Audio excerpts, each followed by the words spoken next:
इसलिए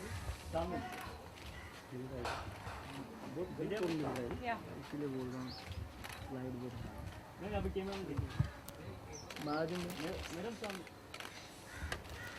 विद्या जी सामने इधर नाम ये मैम और यार गंदा लाइट मिल रहा है देख इधर ना यहाँ पे मैम एक्सट्रीम है इधर on the right Vidya ma'am ma'am बहुत मिले अप्लाई मैम या मैम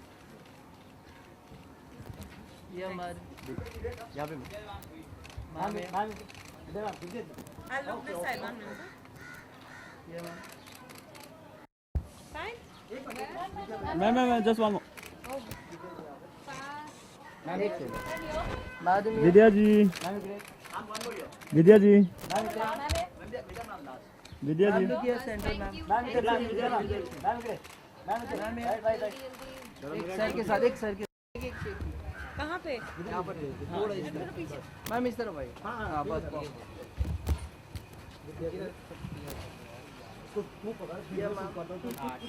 मैम इधर इसकी थोड़ा शिल्पी पीछे मैम रुकिए ma'am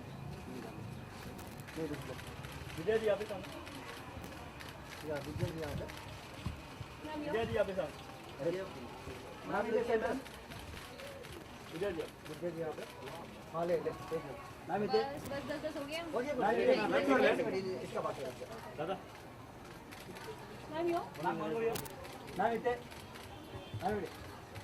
thank you Vidya ji okay तो विद्या जी कैसा रहा आज का वर्कशॉप जो इस बारे में देखा एक्चुअली मुकेश छाबरा जो कास्टिंग डायरेक्टर हैं जो sorry take it again Mukesh Chhabra जो बहुत जाने माने कास्टिंग डायरेक्टर हैं और उनका मुकेश छाबरा कास्टिंग कंपनी भी है। उन्होंने मुझे इनवाइट किया, कहा कि बहुत सारी एस्पायरिंग फीमेल एक्टर्स हैं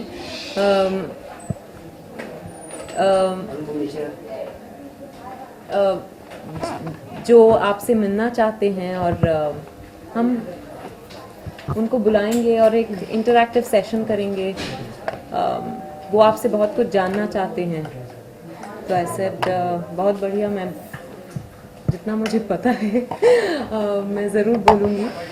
और बहुत मज़ा आया, तकरीबन 50-60 लड़कियाँ थी और from 19 to I think 55 they were all ages of women and सवाल किए उन्होंने, मैंने कुछ जवाब दिए, कुछ मैंने सवाल किए, कुछ उन्होंने जवाब दिए। तो बहुत अच्छा सेशन रहा basically because I don't think any of us knows what is the right way to go ahead, especially as female actors.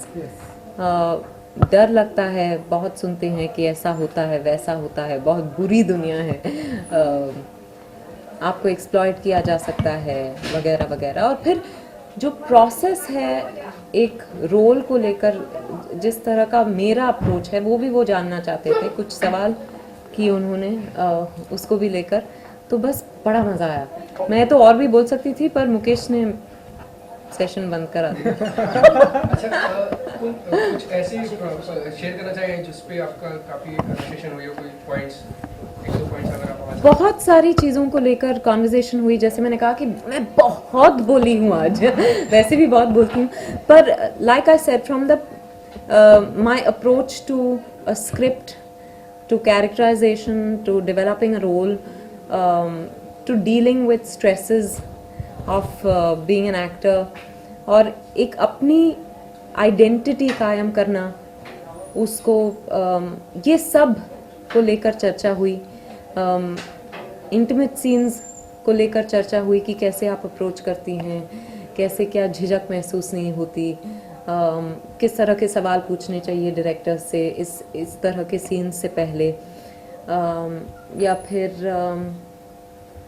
You know जब रिजेक्शन फेस होता है तो कैसे हम डील करें, आपने कैसे डील किया, आपकी जर्नी क्या रही। इस तरह के बहुत सारे चर्चाओं पे हमने बहुत बातें की। कौन कौन से एग्जांपल्स आपने दिए अपने लाइफ के? Have you ever been or have you ever seen any kind of things in your career starting में कभी ऐसा आपके साथ कुछ किसी ने एक्सप्लोर करने की कोशिश की हो? नहीं, थैंकफुली वही मैंने उनसे कहा कि मैं बहुत खुशनसीब हूँ कि मेरे साथ ऐसे कोई एक्सपीरियंसेस नहीं हुए, पर ये इसीलिए भी क्योंकि I was always passionate about acting but not desperate for work. और ये जब लोग महसूस करते हैं, जब आप उनके साथ इंटरेक्ट करते हैं, तो लोग बहुत ही समझदार होते हैं, उनको ये समझ में आ जाता है कि आप एक्टिंग को लेकर पैशनेट हैं, पर इसका मतलब ये नहीं कि आप कुछ भी कर जाएंगे। तो किसी ने इतने सालों में, मैं उनसे वही कह रही थी कि किसी ने मुझसे ना ऐसी कोई बात की है जिससे मुझे तकलीफ़ हुई हो, और मैंने किसी को बात ऐसे करने नहीं दी। तो actually it depends on you, और अगर आपके साथ ऐसा कुछ हुआ भी है तो don't be harsh on yourselves. you know, you dealt with it the best way you could at that time, but now know that no role, no film is the end of the world. It could be a beginning, but it's never the end. Okay, इसके अलावा अगर हम बात करें, हमने देखा 2014 में कई सारी बायोपिक फिल्में आई जो काफ़ी चर्चा में रही, और हम सुन रहे हैं कि 2015 में भी आप ऐसी ही एक बायोपिक फिल्म करने वाली हैं। हम भी सुन रहे हैं कि मैं कुछ फिल्में कर रही हूँ, मुझे नहीं पता एक्चुअली।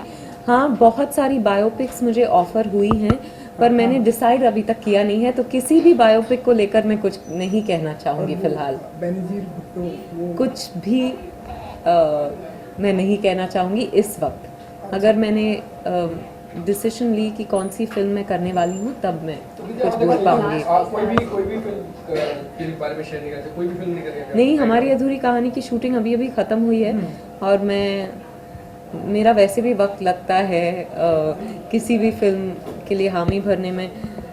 मैं सोच कर फिर ही जवाब देती हूँ, तो फिलहाल मैं सोच रही हूँ और आराम कर रही हूँ और मज़ा आ रहा है। अच्छा, विद्या, हमने देखा दिया काफ़ी अपसेट है कि उनकी फिल्में जो है मतलब अवार्ड फंक्शन में नॉमिनेट नहीं हुई, आप उसमें लीड एक्टर थी, तो ये सारी चीज़ें जब आप सुनती हैं, आपको पढ़ने को मिलती, तो क्या कुछ फीलिंग होती है? पहले तो मैं पढ़ती नहीं हूँ, पर मैंने सुना ये कि दिया अपसेट हैं। हाँ। और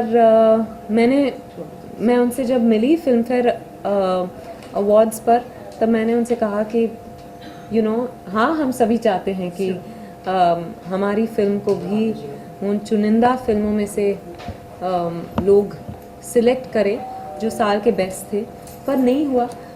पर इम्पॉर्टेंटली ये पॉपुलर अवार्ड्स हैं, तो जो फिल्में अच्छी तरह चलती हैं या फिर जिन फिल्मों को बहुत क्रिटिकल अप्रिसिएशन मिला है, उस तरह की फिल्मों को ज़्यादा जोर देते हैं, and it's because its top of mind. तो अब ऑफ कोर्स उनको मायूसी महसूस हो रही होगी, हम सब ने बहुत मेहनत की थी, पर you win some you lose some. Okay, Vidya, Valentine day भी आ रहा है, तो क्या कुछ प्लान होते हैं विद्या के, और रिजोल्यूशन कुछ? हाँ, मेरे के मायने बदल जाते हैं शादी के बाद? नहीं वैलेंटाइन एक ही होता है, वो पता चल जाता है, शादी के बाद और कोई हो नहीं सकता। But Valentine day actually I am not very excited about it. Resolution नहीं होता? नहीं, कुछ नहीं कि ऐसा कुछ नहीं होता कि उस दिन ज़्यादा प्यार करेंगे किसी और दिन कम प्यार करेंगे, ऐसा कुछ नहीं है। मैं रेजोल्यूशंस बनाती ही नहीं हूँ। एंड उसके अलावा I think love is for every day, it's not for one special day. सवाल मैं पूछना चाहता हूँ आपसे कि जो वैलेंटाइंस होता है, किसी न किसी, हर किसी के लाइफ में कोई ना कोई एक ऐसा क्रेजी फैन या क्रेजी लवर आता है जिसको मतलब आपको लगता है कि बहुत यार ये तो बहुत अटकर है, मतलब पागल ही है तुम्हें भी। ऐसा कभी आपके साथ कोई मिला आपको, आपसे शादी से पहले? नहीं, शादी के बाद भी क्यों नहीं हो सकता भाई। है एक वो घर पहुंचते रहते हैं, बीच में थोड़ी तकलीफ़ हो गई थी तो उनको मना कर दिया अब, क्योंकि वो बस बैठे रहते थे घर के बाहर। एक तरह से अच्छा भी लगता है कि किसी को आप इतने पसंद हैं, पर थोड़ा सा डर लगने लगा था, इसीलिए उनको मना कर दिया आने से। पर love in every form is welcome. जी, कंटेंट मायने रखता है फिल्म को कि स्टार वैल्यू आज के ज़माने के हिसाब से? Content is most important. फिर स्टार्स नहीं भी हो तो पिक्चर के चलने के चांसेस हैं। जैसे फिल्मिस्तान एक फिल्म आई थी पिछले साल जो अननोन एक्टर्स के साथ बनी थी, पर इतनी अच्छी पिक्चर थी, काफ़ी लोगों ने देखी। तो I think content is most important. And hi, this is Vidya Balan wishing each and every one of you a very happy Valentine's Day. Okay. Thank you. Thank you. एक आईडी चाहिए